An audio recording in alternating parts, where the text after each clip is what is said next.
We try to have an organization that provides both things.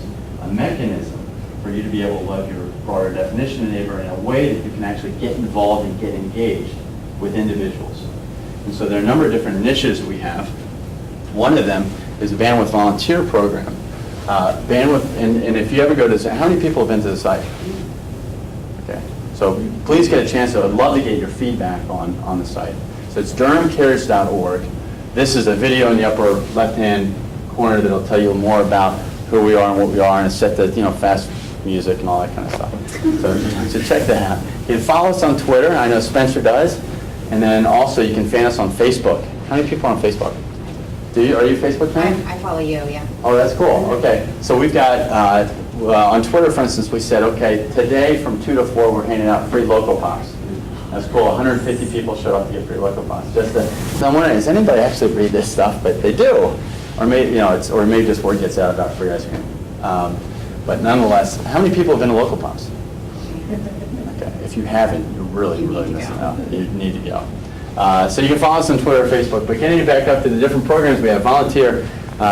We are believers that there's an opportunity to physically love our neighbor, but to really get involved in a committed, sustained volunteering relationship that is easier said than done. We talked about how it didn't work so well at bandwidth.com at the outset. We provide volunteer counseling to sit down with somebody who might come to us and say, I think I want to volunteer. I've got a little bit of time, I've got an interest in getting back to the community, but I have no idea what I'd be good at. No idea where to plug in. I've heard about some volunteering at horror shows where people show up to volunteer and people aren't ready for them, they don't know, and you just sleep for 2 hours and then you go home. That feels kind of unfulfilling. And what can I do? So we sit down with people and really endeavor to understand what their capabilities and interests are, and we try to match them with needs that we see in the community. From doing interviews with executive directors and understanding what they're all about and what they really need. And we find those that are volunteers that really need structure and plug them into structured programs. We find those that can be a little bit more move with the flow, and we find opportunities for them. We find out if there's great opportunity for people to mentor, and we find kids. One of the incredible needs here, and there's almost 100 organizations now we represent on this volunteer mission, but I'll tell you that one of the sad stories about Durham is that the most meaningful thing that a kid wants and needs is a loving relationship with an adult. Big Brothers Big Sisters is an excellent delivery mechanism for just that. The need is so pronounced right now in Durham that the waiting list is greater than a year for kids who have said, I want a mentor, please get me one. You have to wait for more than a year. In fact, a friend of mine, Sean Radke, just signed up to be a Big Brother, and it averages an hour-a-week commitment, so it's not a big deal. You can do it with friends, and they can add it down to a little brother too. But he did it, and he called the mother of the boy and said, I've been given your name by Big Brothers Big Sisters. And she said, I'd forgotten all about that. I put his name on the list 4 years ago. 4 years. What happened in this kid's life from the age of 9 to 12? When he raised his hands like, I'd love to have somebody to go play ball with. What happened between 9 and 12? That's just, it's incredibly sad. I think it's just an hour of commitment. So we look for all sorts of different opportunities. Maybe somebody's just not set up to be a mentor, but we'll find something else. To give you an example, we sat down with a woman. I said, I know I want to volunteer. I don't know what I can do. And we said, tell us about your interests and tell us about your life story. Tell us about you. And we found out that she's fluent in Spanish. She grew up in Greensboro. She's not from an Hispanic family, but she became fluent in Spanish, and she loved to dance. And so we're hooking her up with a gig that allows for her to teach dancing to young Hispanics. And so it's not going online, get a director to figure it all out. You get lost through all the options. This is intensive counseling. It's free, and we're looking to get people, again, plugged into the community and something that's committed and sustained. Committed and sustained is very, very important. That's the quid pro quo. We'll provide the free service, but it's very important it's committed and sustained. Kids have tremendous abandonment issues here, particularly if you're working with kids. It's different if you're going to go ahead and get to paint something or something else like that. But anything involving a human being reaching out and loving on the person can't be a drive-by. And so if somebody is saying, if I can find the right match, help me out, and I'll be committed to staying for at least 6 months. That's what we're really looking to do. So that's volunteering.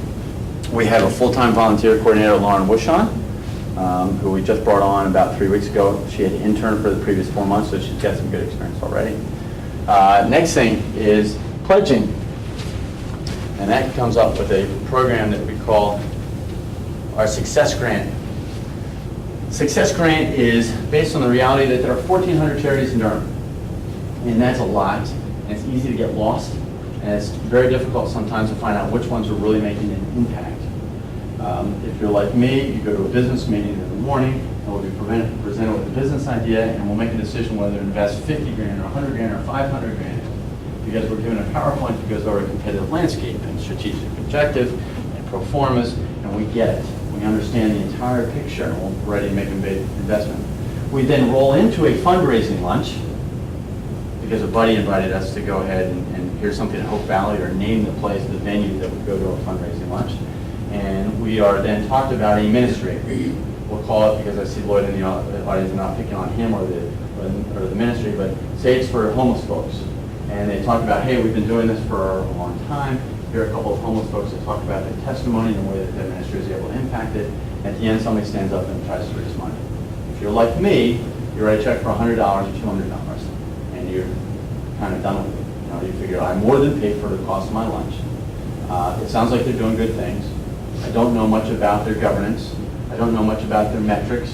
They're talking a different language than I talk in my business environment, so I'm not really sure whether they're in an inflection point or not.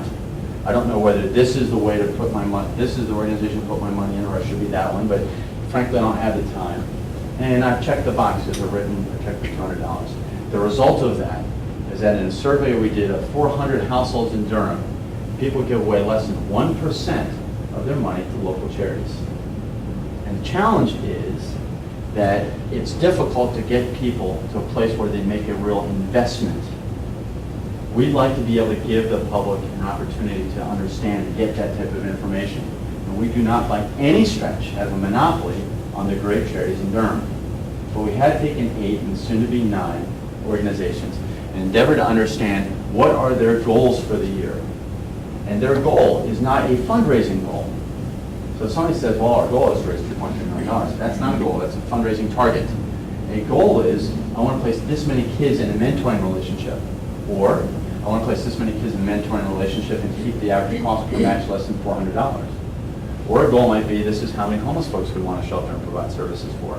And then, here's how we've done in regards to those metrics over the preceding 3 years. Because they give you a goal, you don't know what's the relative basis. Is that a good goal? Is it a stretch goal? Is it not? How does it relate? So you get that, and then you ask them, what do you want it to be in 3 years?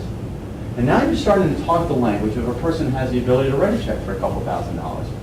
Because a person who has the ability to write a check for a couple $1,000 probably comes from a business background, and that's the language they talk in.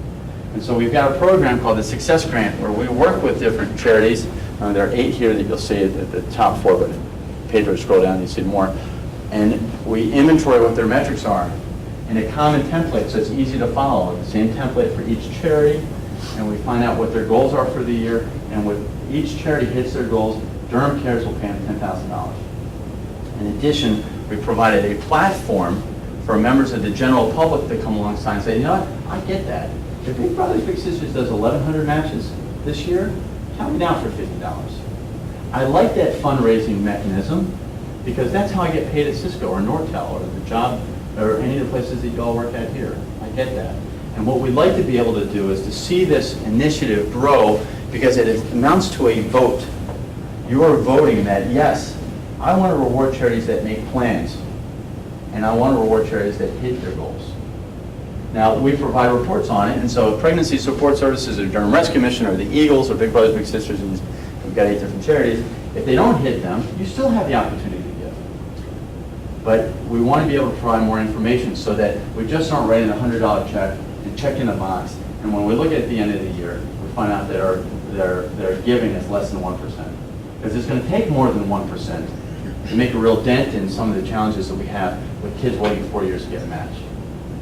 But in order for that bar to move, we as intelligent business people need to be presented with the information and understand who's really moving the ball, who's moving the needle, who do we want to come alongside and invest in.